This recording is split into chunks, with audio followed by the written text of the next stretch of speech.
Michelle Moross. You can find me on all social media and my website. It's www.michelle, M-I-C-H-E-L-L-E, Moross, M-R-A-S.com. So michellemoross.com. Please connect with me on all social media. And if you want to be on my show, or you know someone that should be on my show and has a great story to share, message me. I answer. Now, today, I met this really awesome guy at a networking group, and he came in wearing funny looking pajamas. And I'm like, I need to know who he is. And that's what I did. I hunted down Matthew McCuistion. Did I say that right, Matthew? That's right, McCuistion. McCuistion. It's McCuistion. So he's with the U.S. Taekwondo Center. And basically here's his two websites. It's www.ustaekwondocenter.com, and that is spelled USTAEKWONDO center.com. And then the other website you can find him at is www.familyblackbelt.com. And that way you know who we're talking to, and you can learn a little bit more about Matthew. I'm not going to say his last name again because I keep torturing it. So, Matthew, welcome to the show. Thank you, Michelle. Pleasure to be here. I'm so glad you are. Now, first things first, since I called them funny pajamas, what are you wearing? So we call it a dobok. Dobok. Taekwondo is a Korean martial art, so we have some Korean terminology. Normally we would refer to it as a uniform, but in Korean terminology, it's dobok. Dobok. Yeah, I wanted to say funny pajamas because everyone knows what that means, but right. That's what it's called. And you're a black belt. What degree? I'm a 2nd degree black belt. And at your centers, where is your center? Where are they? Do you have multiple? Where are they? So we have 5 U.S. Taekwondo centers in Colorado Springs and Monument. Our headquarters is in Monument.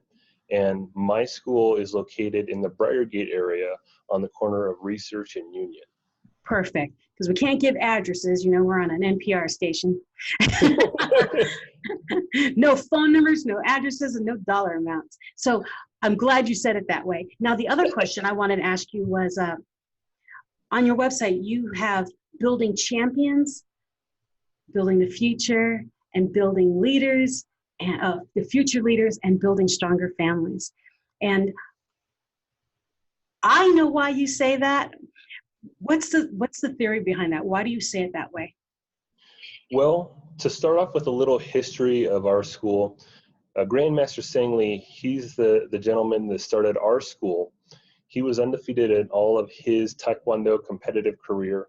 And when he moved to America, he opened his first school in Binghamton, New York. Now, he was pretty ambitious in the world of Taekwondo, and he moved to Colorado Springs to be near the Olympic Training Center. Uh-huh. He opened up our first school here, and that was in 1986, and he helped to get Taekwondo into the Olympics. So there are only 2 martial arts in the world that are in the Olympics, and Taekwondo is one of them. And he was the first ever head coach for Taekwondo in 1988. That's phenomenal. What a great story. Absolutely. So that's where we say that we're building champions.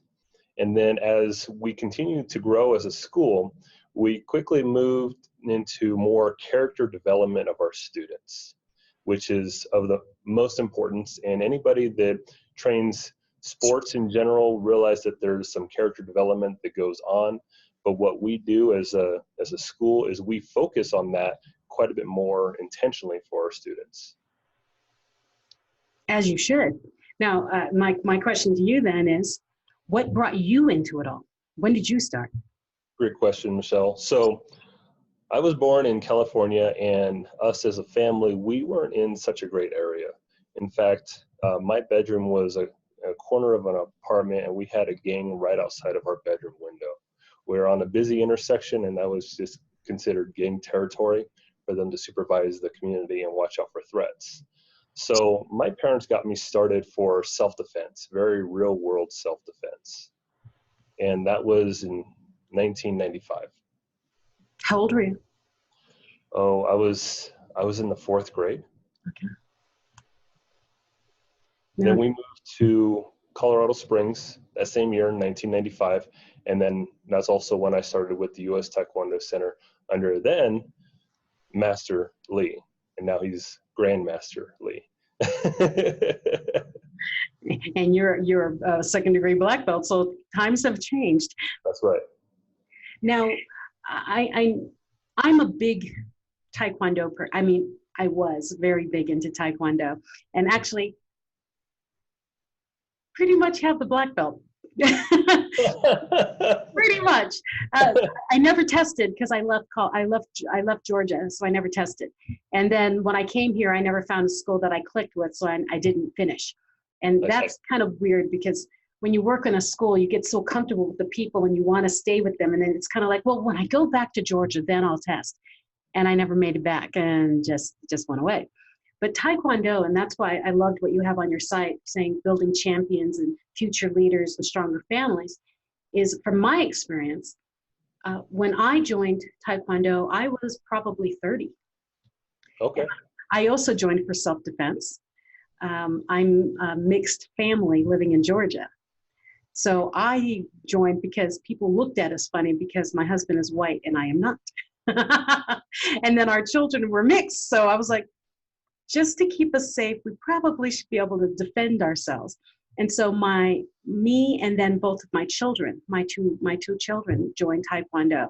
And I liked it for not just building champions, it built a confidence in us that we weren't out there wanting to fight people, but we knew if someone came to us, we knew what to do. And there was this confidence. And that's the thing about what I've learned growing up and associating with more people who do self-defense and things of that nature, or first respond kind of stuff, is it's that attitude that stops people in the first place. And so that's why I want to say that to my audience out here is learning self-defense and Taekwondo and learning your body and learning how to stand will prevent many attackers because they know you know something. At some instinctual level, they do. That person is walking with way more confidence than an average human. Let's not mess with them. And that's what we use it for. Because yes, I can take people down, okay? Yes, I know pressure points. Yes, I can do that. I don't want to, but I can. And knowing that I walk differently, my children walk differently, there's this thing about the way we walk. And if you watch people in Taekwondo especially, you can see it. Their shoulders are back. And if you ever see Matthew in person, he walks like he owns the room. There is a confidence level that exudes out of you. There's a magnetic about your persona, and people who really embrace martial arts. It's, I know who I am, I own the ground I step on, and I use the energy through me, around me. And that in itself is freaking magical. So now you know why I hunted you down and wanted you on my show. Thank you. Well, that was something that I had to build within myself. Mm-hmm. Well, and that's why classes are so important. And like I said, building stronger families that you have on your website. We went as a family when my husband was deployed. When he came home, he realized there was a difference in us, so he joined too. And so it made our family unit stronger because we practiced together, we played together, and we trained together. And it was a whole new atmosphere. It wasn't like it was scary. No, we were one. And not only were we a family of our own, we were a family in our center. That's right. For my families that train, one of the benefits that I'm able to express is that when you train as a family, you have something to relate to at the dinner table. So what you do, what mom does, what dad does during the day is very hard for a child to understand. And so it's not really dinner talk. But when you do something that is in common and you're practicing your forms, you're practicing certain techniques, you're with a community that is building on themselves and their goals, you have a lot more to connect with. and therefore stronger family bonds. Yes. And you may not like this. When our children had arguments, when we'd go to the center, we'd do, okay, put on your pads, bar. And it would end it really quickly. Or my eldest, my daughter would do, I don't want to do this, or blah, blah, blah. Do you want to spar with mommy today? Never mind. Right. And then for some of your listeners that don't know, the term sparring refers to the Taekwondo sport, where there are pads and it is a point system. So it is not brawling or fighting or anything like that. It's not cage fighting, people. That's no. right. I did not cage fight my children. Just want to clarify. But it was really, it was a stress relief for my husband, and for, he's military, so he'd come home, he'd be really stressed out of whatever was going on, and he'd come home and we would go to class. And after we worked out and did all that, it was like, yeah, I'm great. Nothing bothers me anymore. It was wonderful. Right. Loved class. Yeah, our students, when they're in class, you're in a positive atmosphere. We use positive reinforcement with our students. So we point out the students that are doing well and say, wow, look at that student. Look how awesome their kick is. Look how strong their block is. Look at their focus. And we'll point out the positives and not any of the negatives, saying, oh, you need to do better, or that's not good.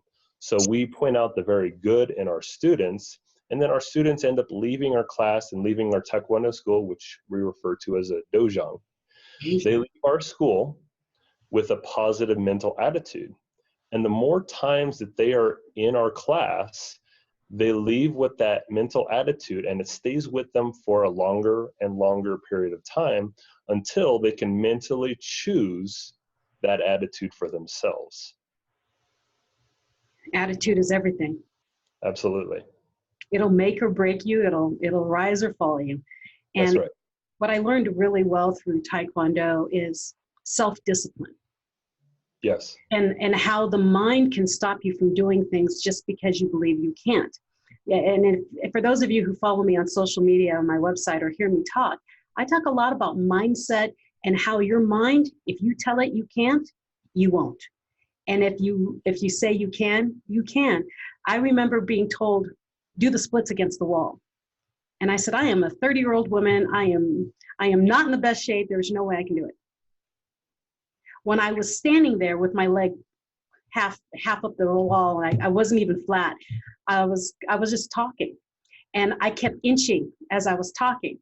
And my instructor came over and she just touched my shoulder. She just pushed my shoulder. And I went straight up against the wall. And I'm like, oh my, so I can do it. When I wasn't thinking about it, I could do it. But when I stood there looking at the wall, I went, nope, can't do it. As soon as I stopped worrying about it, I did. And so now my strongest kick is straight up. Mm-hmm. I love it. What you're talking about with that mental attitude, it's just so important for our students. Our brain is a tool, and we can be in control of our brain and our mental ability, and it can either get in our way, or we can use it to work for us and get us closer to our goals and where we want to be. And that's what I help my students to do, is use their mind as a resource toward their ultimate good. Exactly. It's the best thing ever, your mind. You make friends with your mind. And what's nice about it, and so many people talk about it, but don't quite do it, when they say mind and body, they Right. really do mean mind and body. When your body is healthy and feeling strong, your mind is healthy and feeling strong. And together they can do anything. I mean, almost anything. I'm sorry, for those of you who are looking, if you can even think about it, I used to, for fun, do splits between chairs. I would take 2 chairs and I would just go down, and they'd go shoo, and then they would pull them back together again. I'd stand up again just for the fun of it. Now, that's insanity, but it was a mental block I needed to make sure I kept remembering. And that's why we talk about mental blocks so much. Absolutely. And Michelle, could you do the splits the first time you tried it? Oh, goodness, no. No. Took practice. and multiple times where you would see some improvement, and sometimes not improvement. Sometimes you'd be a little bit tighter, and it'd be less flexible than you were the time before. But eventually you got there. You had to remove all of those roadblocks in your mind, and that's what the instructor is there for. They're your coach. They're helping you to get to your goal. Yeah. Or the mental block where you do, well, my right leg is far more flexible. No, it's a muscle. They're like, oh no, I can do this with my right leg, but not with my left leg. Okay, but when you're kicking with your left leg just as high, that means that leg can go the same as the other leg. I mean, so it's like, oh, yeah, you're right. Right. I can do that, but in my head, I can go that way, but I can't go that way. You know, it was that kind of thing. I can go left, I can't go right, or whatever my mind was telling me in that day. And well, do you have a story you'd like to share, like a super success story, or something that happened that really sticks out in your mind when you think about your dojo? So, I mean, I have lots of stories, but one of the stories that I'm most proud of, and it's not a story where I'm the hero or I'm the center of the story. In fact, it's quite the opposite. It's where I get out of the way and I let one of my students shine. Good. And one of the things that I like to do is I go out in the community and I do these after-school fundraiser programs for elementary schools near my Taekwondo school. And so we start this program, and we'll have anywhere from 20 to 35 students in any of these programs. It gives them a taste of what Taekwondo is and a little bit of that character discipline. So one of these schools we went to, there was a bullying problem. And just so you know, the bullying problem was so severe, I saw it in the teachers and the way they would interact with the students. And it was a big red flag for me.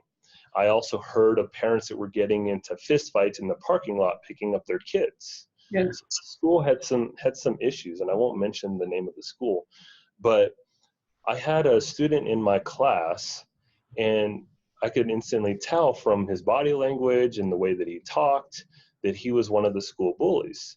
And he'd keep trying to stand up and kind of point me out and start to bully me. And I'm like, okay, you want all the attention. I realize that. And that's fine, because as an instructor, I don't need the attention. So I said, that's great. So I'm going to take what you're giving me. I'm going to take that energy that you're giving me, and I'm going to give it back to you in a positive way. So I said, okay, why don't you show us how to do that kick? And he goes, well, it's like this. And I'm like, oh, okay.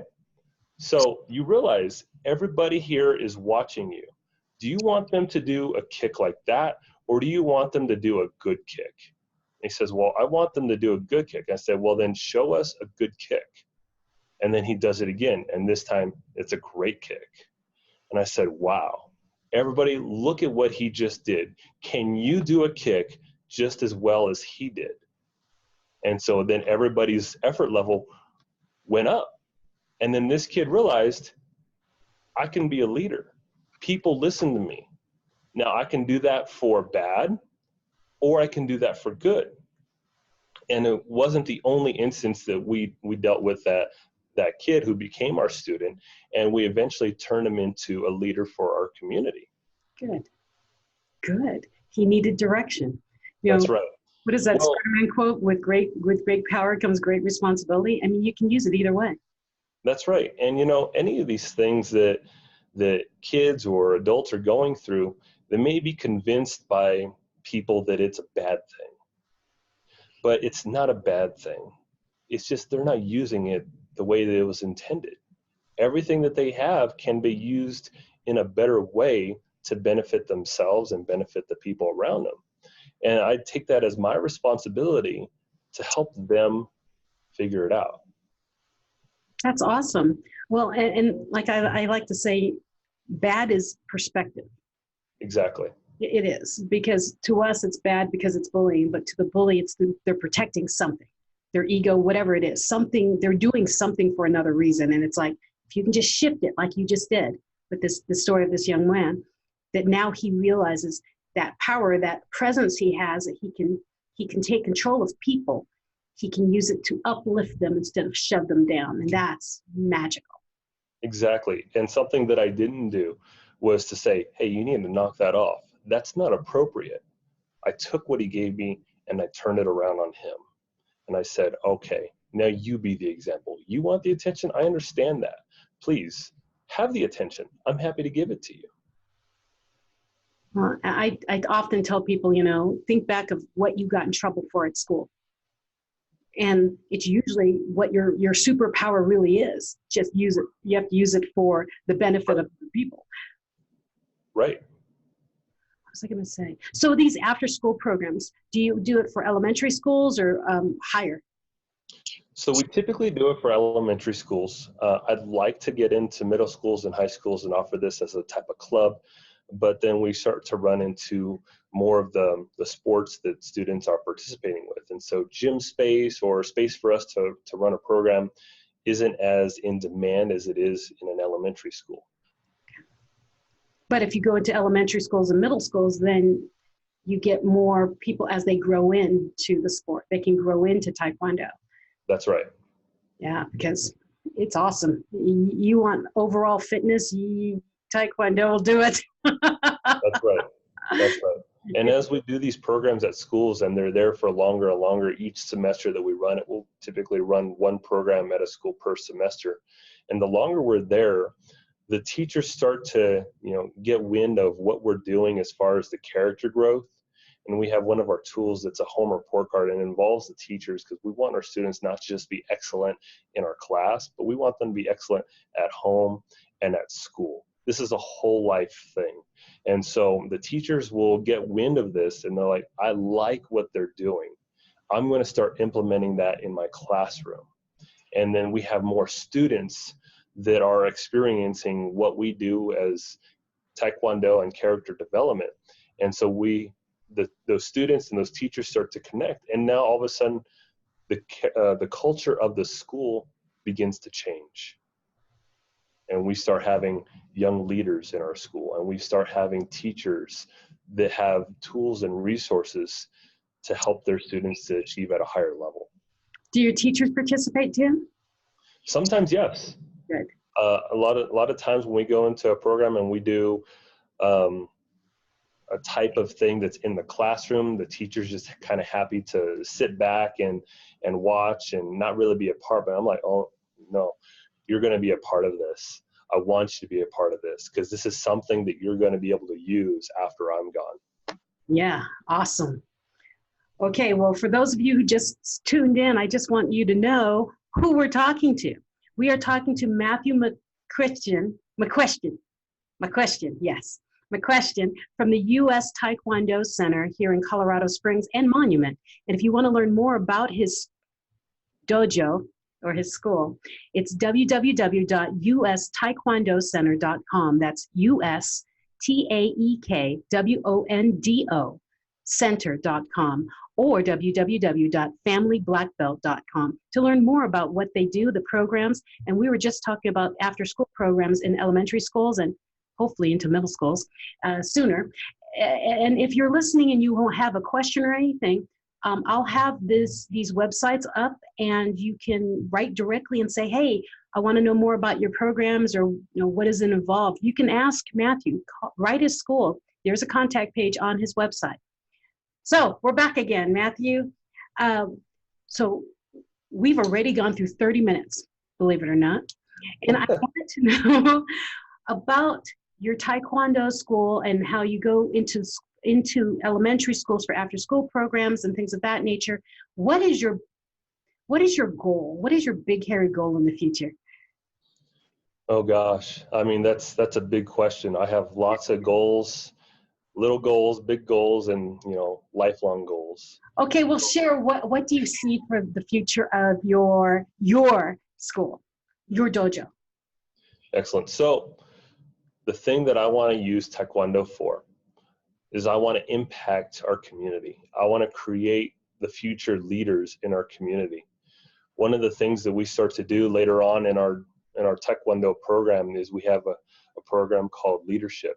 And part of that leadership is to volunteer in our community, whether, it could be something here at our center, our school, where they're giving back to some of their junior students, or ideally it's going out in their community and serving and using some of that character that they've developed, some of the obstacles that they've overcome, and then turn around and start to do that with people in their community that never even had a chance to take Taekwondo in the first place.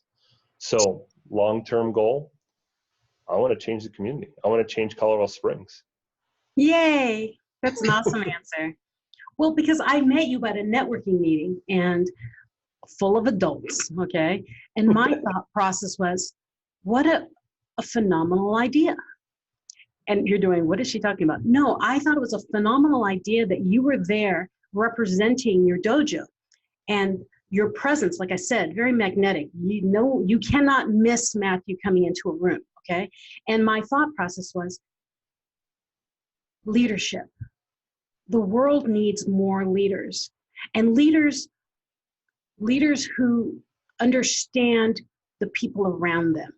And with Taekwondo, you get that. And I was thinking, what a great thing if you could start teaching in networking meetings, or go to their offices and teach like mini workouts during certain parts of the day where, they would all come in and do something. Because, so many working, entrepreneurs or whatever, they never take time for themselves. They're so busy hustling and making that job work that they never live. And I'm a big believer in balancing that work and life balance. I got a new job with the Bender Carey Group as their work-life balance, their trainer. I'm a director of communications. And that's one of the things I push a lot is you have to have a balance between your work and in your body. You need to take care of yourself. And I would love for you to keep thinking that in your mind about finding, when you go to networking groups, find a center place where most people can get together and they come in and work out for an hour somewhere in their lunch hour or whatever, because someone's got to remind them that they need to move. I mean, they're up. I think I met you at the really, really early one, like 7:15 in the morning, networking group at BNI. And I'm thinking, normally I'm working out at that time period. And I'm thinking, they're meeting that early. When did they work out? And so I'm looking at everybody saying, when did they work out? And then you walked in, I'm like, oh, Matthew probably has something to do with that, but maybe it's a thought process to get in, because people think Taekwondo, oh, my kids can take it. No, you can take it. You're an adult. You can take it. Matter of fact, it will help your spine. It'll help your posture. It'll help your joints from aching. It was an amazing experience. Absolutely. And, for those that are listening, the way that adults benefit from Taekwondo is different. Everybody benefits from Taekwondo a different way, and we refer to it as an independent journey. So for adults, you're going to see increased mobility, more flexibility. With that, you're going to see more energy. And when you have more energy, you can do more of the things that you want to do. So maybe at the end of the day, you're just exhausted and it's hard to get up in the morning, or it's hard to find some motivation. Part of that is, just running out of energy. And so when you start to practice in at least the physical form, you have more energy, more mobility, more flexibility. You start to feel a little bit better about yourself. Your mindset starts to change, and then you're able to do more and be more impactful with what you're trying to do out there in the world as well. Not to mention, everybody should have goals. Everybody should have aspirations. Everybody should want to get to be the better version of themselves. And so, this isn't just a thing for kids to work on their goals to get better, but adults too. We need to get better. And, if it's not just for yourself, then who else are you trying to get better for? You trying to be better for your kids? You trying to be better for the people around you? People are always watching. And so it's very important what we choose to do, because we can make an impact without even realizing it. Exactly. And I'm thinking, the best version of you part, by being more flexible and moving in joints and things of that nature, you'll live longer for your children. And as we talked earlier about the whole mindset thing, is your mind and your body are linked. And if your body is aching, your mind is not working optimally. And that's why exercise is so important. And so many people think, oh, exercise, I don't have time for that. Taekwondo is fun. It's empowering. You can feel the energy coming through you when you do your punches, and when you're kicking, you can feel it. And it kind of makes you feel alive and more childlike. It's a lot of fun. And then to be there with your children, it's like you said, it's a great way to bond over the table, because, well, today in the stock market, no, your kids don't understand that. But your Ford today was amazing. Right. Whole different conversation. And one of the other things that you had mentioned just a couple minutes ago was balance in lives. And we have entrepreneurs out there, and trust me, I know. I've got 2 businesses that I run, so I work all the time. But maybe an analogy that I can give you for balance is when you go to school, you have several classes that you're taking at the same time. And maybe you have an overarching goal that you want to get all A's. Well, something that school teaches us is that we need to spread out our time to get all A's in several different disciplines of our life. And so sometimes you need a little bit more work in one class. You don't understand how that subject works, so you invest a little bit more time in that class.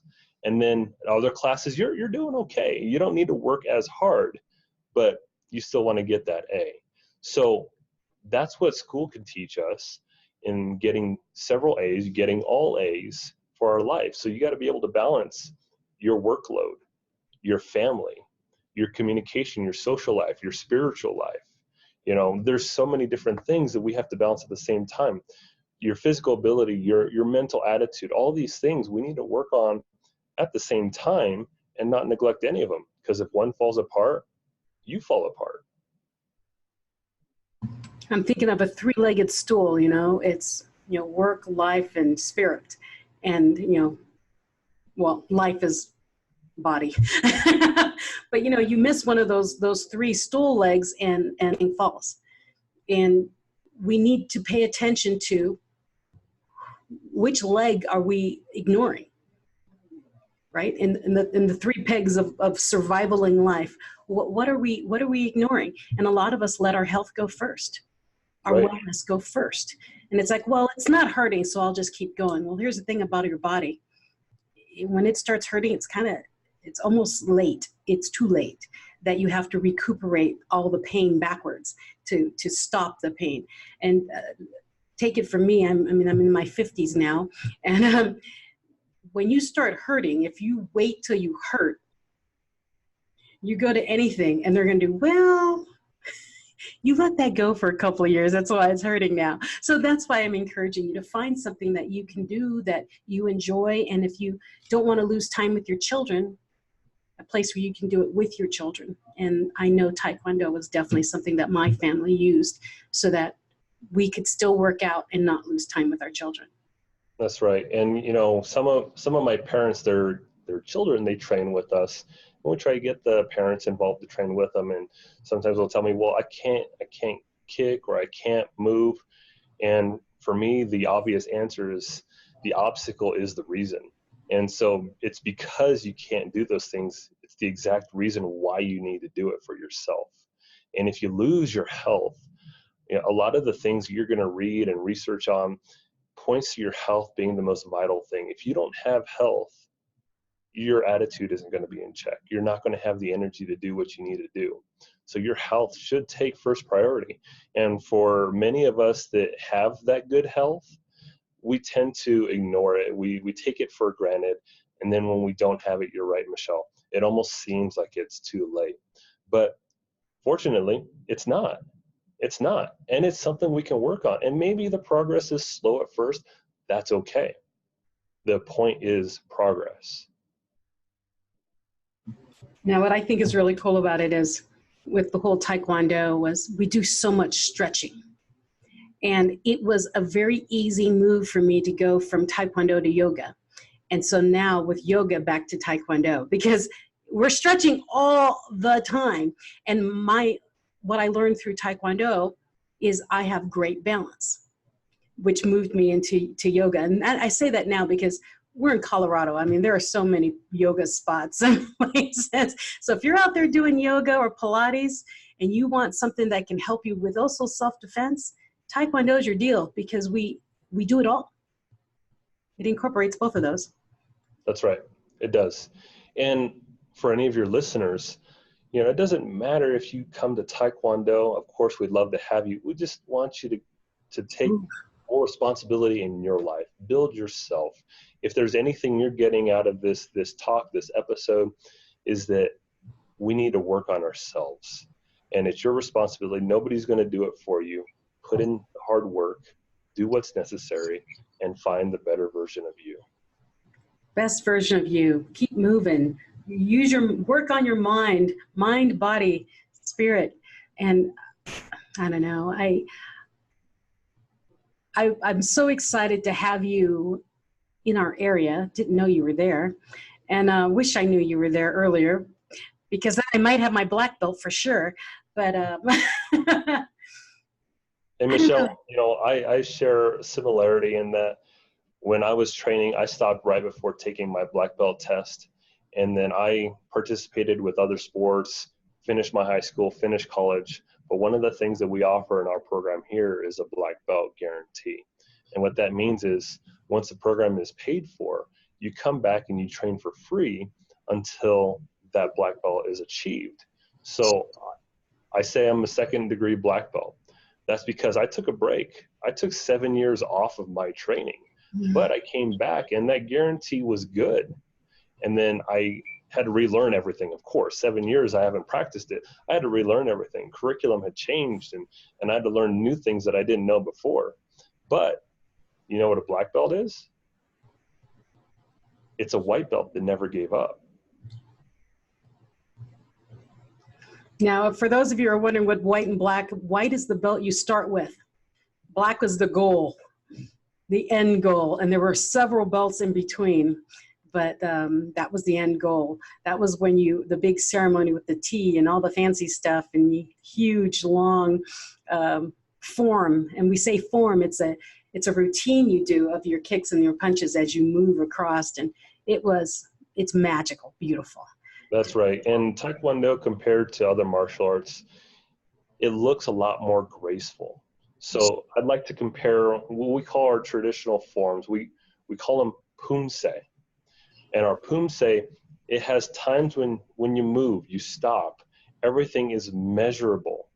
And one of the analogies I'd like to compare it to is it's like music. And music has notes. And music has timing, and it has pacing. And so does our pumse, or our traditional form.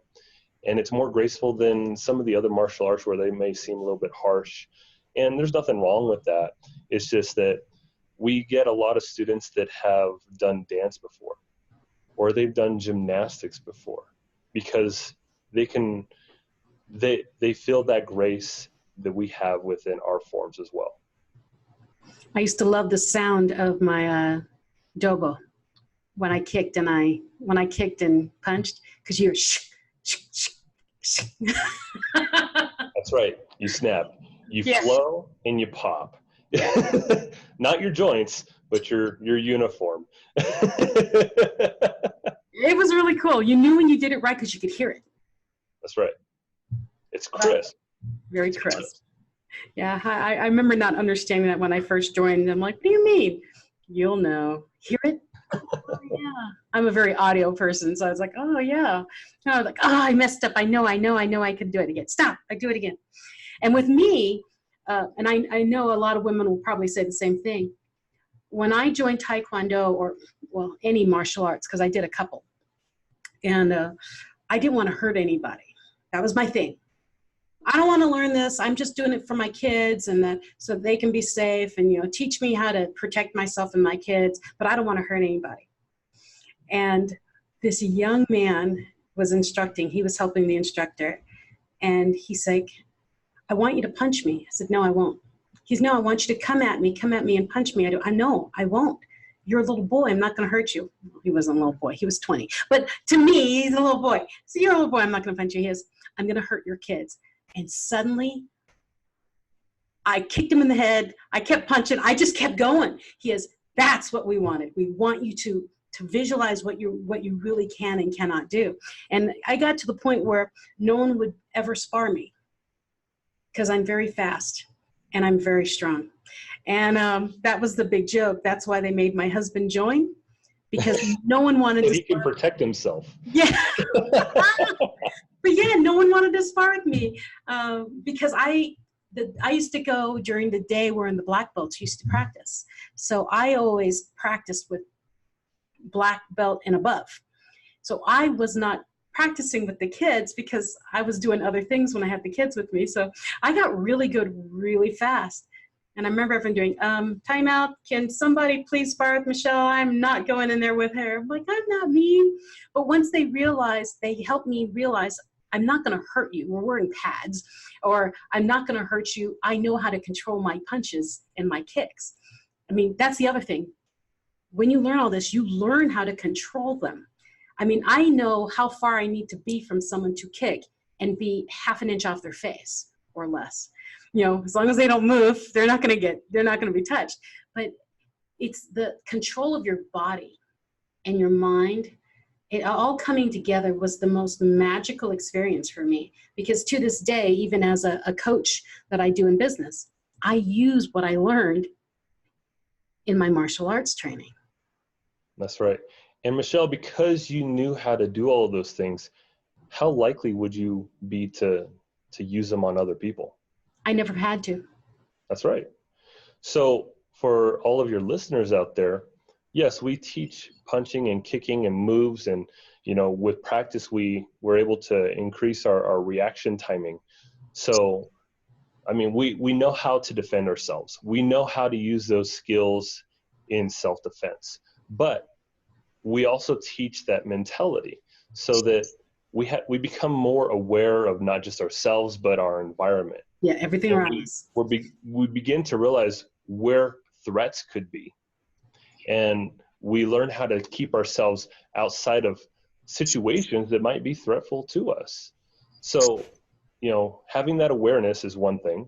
Having better communication skills, how to de-escalate a situation from someone who's upset, can very quickly get us out of a hot situation.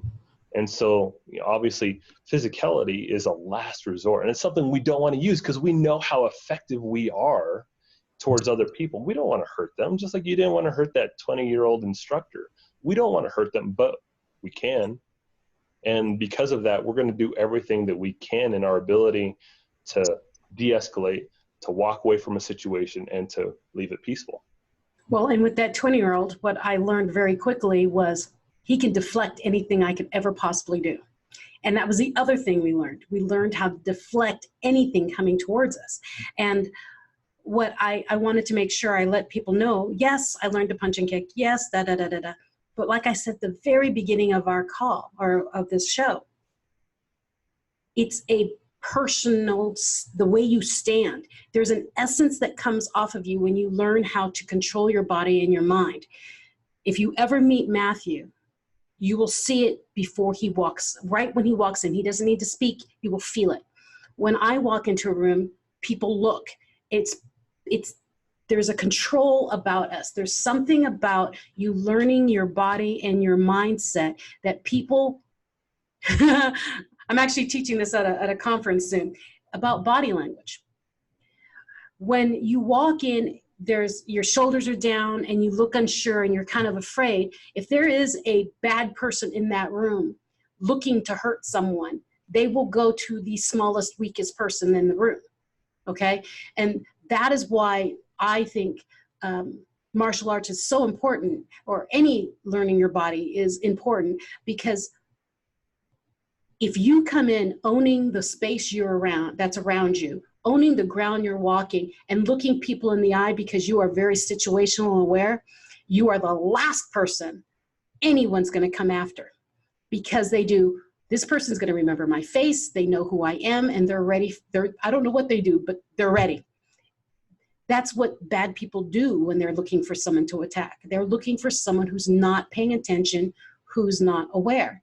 And with martial arts, and in this case, Taekwondo, you learn to become that person. You learn to become the person who owns your own space. And that's right, Michelle. That's right, Michelle. And, we have to own our own space. And, what was I going to say? So we're going to, sorry, my phone thing went off. But bullies tend to have this mindset of, I want to be greater. Someone who's going to, make a victim out of another person, they're going to commit a crime. They're looking for low risk and higher reward. So if someone's not paying attention, they're on their phone and they're walking, they're not suspect of anything. But if someone has their head up, their shoulders back, and they're confident, then that's not something they want to mess with, because now we've just heightened the level of risk for that person. And they're going to look for someone who's weaker, and that's something that I'm going to teach to our kids and that are facing bullying issues as well, is that they're going to look at themselves as being equal than the bully, not greater than the bully, but they're certainly not less than. So they need to see themselves as equal, and they're going to use their voice, and they're going to say, hey, I'm someone that has value. And just like any adult out there, they're going to say, hey, I'm someone who has value. And if someone is going to start making a point of you, then you want to have a conversation. It's like, hey, do I know you? Where do I know you from?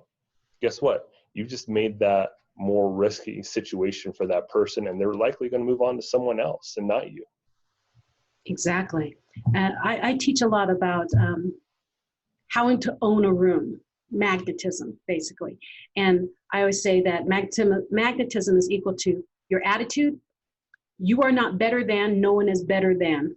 It's different from. And when you come into a room saying, take me as I am, I'm a very confident human. And then I talk about being, it sounds really bad, but a predator as in an animal, like a cat or a crocodile. When they walk in, you don't see other predators looking at the other cat doing, I'm going to eat you. They do, oh, and you're a predator too. And they let them go. They don't mess with them. And so I help people learn to own who they are, and that predator instinct, the cat in them, or the crocodile or the bear or whatever it is, that the lioness in them or the lion in them. Because when you walk with that kind of presence of, you're not better than me, I'm not better than you, we are all equal, we are just different, we're not, there's nothing better or worse, we're just different. And that I own my ground, you own your ground, and that I'm very good at what I do, you're very good at whatever you do. And that you put in this attitude mix, and you've got a magnetism that people don't understand how to react to. And so what do you do? That's my example. What do you do if they put a cat, a very large lioness, in front of you in a room? What do you do? Will you run? Or do you stare at it and watch what is it looking at, right? Because that's what it is. They're just majestic, beautiful creatures. You're like, okay, I don't know what it's going to do, but I'm not taking my eyes off of it. And if I run, it's going to come after me. So let's just watch it for a while. That's kind of the presence that you're after when you own the space you're in. People do, okay, I don't know who or what they are, but I want to know more about them. That's that magnetism. And that also keeps bullies away. Right. And Michelle, I actually had a situation where I was almost attacked by some deer, and I had that presence of mind, and actually worked out really well for me. Thank God. But that's it though. They feel it. It's an animal instinct in us. I had a mother deer run up to me because I just happened to startle, one of the fawns, and she ran right up to me, and, I'm thinking, should I be scared? And I just didn't react. It was all I did. I just didn't react. I just stood there, and the deer, she just stopped a couple feet in front of me. And I'm like, this is interesting. I'm like, what do I do now?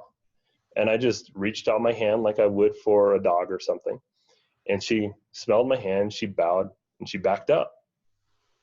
And I'm like, I can't necessarily explain that, but it's just, it's an animal instinct. It's being sure of yourself. Mm-hmm. If I would have responded out of fear, something bad would have happened. Well, and that's the whole thing, is people forget we are mammals. And at an instinctual level, we are all reading each other very quickly. Should I be afraid of that person? Should I run? Or can I come to them? Can I trust them? And it all comes back to that presence of mind of who you are and where you are in your space. And people are constantly doing it, and we don't even realize we're doing it. That's one of the things I train. But that's it. The deer went, should I run? First, the deer went, how dare you touch my babies? How dare you hurt my babies? And then she came up to you and went, are you a threat? And you didn't move. You weren't a threat, but you were respectful. So she backed down. I mean, so people do that too. Right. Don't realize how quickly we're doing it. Right. That's pretty cool. That's a cool story. Yeah, if you're calm in heated situations, it tends to have the opposite effect on the person, and you become more of the threat to that person. Like my actions, my behavior isn't causing a result in this person. Should I be scared? Yeah, what do they know? Don't I know? Yeah, what are they holding back that I'm not quite sure about? You know? And in those cases, it's good for people to be uncertain, because then they back off. It's a huge thing for bullying. Bullying is such a big thing in schools right now. And, well, you said it too. You saw it in the teachers. I see it in adults every day. Bullying, it does not end in schools. It just gets craftier as you get older. That's right. So learning who you are, where you walk, all of that is huge for not just kids, but for adults who didn't learn it as kids. Now, Matthew, we only have about 5 minutes left. Is there anything we want to share that we haven't shared yet?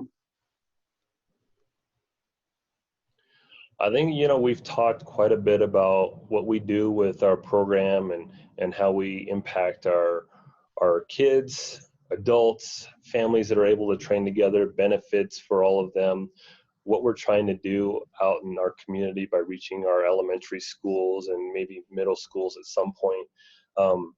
But yeah, I just need more ways to connect with my community. I need to get my story out to more people. A lot of people, they don't know what Taekwondo is. Maybe they see Taekwondo and they're like, oh, they're gonna teach my kid how to fight. Or they see MMA and they're like, oh, they're just gonna teach my kid how to fight. And I don't want them to do that, but they don't realize the character discipline that we use. And we have tools and resources. We have incentives that the kids are going to earn their way to. And the most important thing for us is respect. And of course, we have to show respect to everybody. No matter how people treat us, we can always choose a respectful response. But showing respect to mom and dad is the most important thing for us. So when I'm out there in the community, I'm talking about what I do as Taekwondo. I teach kids how to make good decisions, whether they feel good or not. So if they're upset, they're tired, they're cranky, they're angry, they're still going to be able to make a good decision, because I'm going to help my students better understand their emotions, what they mean to them, understand what they should do, and then be able to make that choice. So that's what I get to do. I get to cause an attitude change for my students. And you might ask, well, how quickly does this take? Is this something that's going to take years to achieve? No.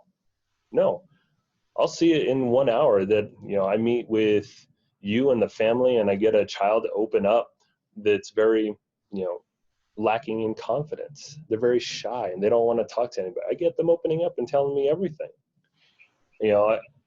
Anybody that comes to me, we're going to get them to kind of open up and start to express themselves.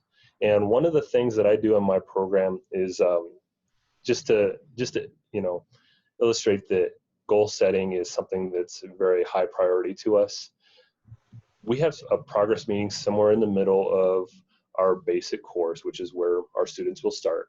And we're going to sit down and we're going to discuss all the things that student has done beneficial since they started in our program. And then we're also going to start to work on goals, things that they want to get better on for themselves. And these kids, they're smart. They know where they're weak. They know where they need to grow. And a lot of times they surprise their parents in some of the goals that they set. And so we'll set some goals to, clean up after themselves without being told. Maybe they need to build that confidence, and maybe they need to practice having some conversation with other kids or adults. That's going to be their goal. They're going to start to work on that. Maybe their goal is at school and they're struggling with math, and I'll ask them a series of questions like, well, who else knows how to do this math? Does your teacher know how to do this math? Do other students know how to do this math? Do other teachers in the school know how to do this math? Is there anywhere else that you can go where you can learn how to continue to learn on this subject? Are there videos maybe online that you could look up to teach you this skill? Yeah, there are. And so, the kid starts realizing that, hey, I can ask better quality questions of myself and I can find a way. And that's exactly what we're trying to do. So we set this goal, or a couple goals, depends on how we need to grow. And then I make it the responsibility of the student to earn an invitation to our next program. And that is the only way they're going to progress. It's not because they reach a rank and they just continue. No. They need to prove to me, to themselves and their parents, that they're committed and they're willing to work on themselves. If they don't get to continue. Character building is an essential part of our program. It's an essential part of what we do. And I think Taekwondo is something that everybody needs to experience. Mic drop. That was phenomenal. Thank you so much. And I know you'll do your big hairy goal of impacting the community, because you're there already. You just haven't realized how far you've actually reached. I'm excited for you. For those of you who are listening in and you're wondering who in the world is Michelle Moras talking to today, I was talking to Matthew McCuistion. And he's from two websites, www.ustaekwondocenter.com, that's USTAEKWONDO center.com, or www.familyblackbelt.com, where they build champions and future leaders and stronger families and stronger bodies. And I'd like to thank you for being on the show with me, and everyone, thank you for listening. And if you have more questions about Taekwondo in the school or dojo, reach out to Matthew, and he's got contact info on his websites, and learn more, because they also do after-school programs, and perhaps maybe you can ask them to come to your school. That would be really cool. And my idea is get a group of adults together. You guys need to get together and have some like mini classes for, just to see if you like it or not, because Matthew would be willing to do it. It's really cool. Anyways, I'm a little biased. Have a wonderful week. Matthew, thank you for joining me. And for those of you who are wondering who Michelle Moras is and you want to hear any more of these shows, go to my website. It's www.michellemoras.com, and there's a SoundCloud link with a list of every show I've ever done. And my website is MichelleMoras.com. Until next week, everyone. Thank you, Matthew. He's like, okay. Thank you for having me on your show. And thank you to your listeners for taking a listen. Thank you. Now have a wonderful week, everybody, and we'll talk to you again. Hopefully you tune in. And until then, be the best version of you. Right, Matthew? That's right. Okay. Bye-bye, everyone.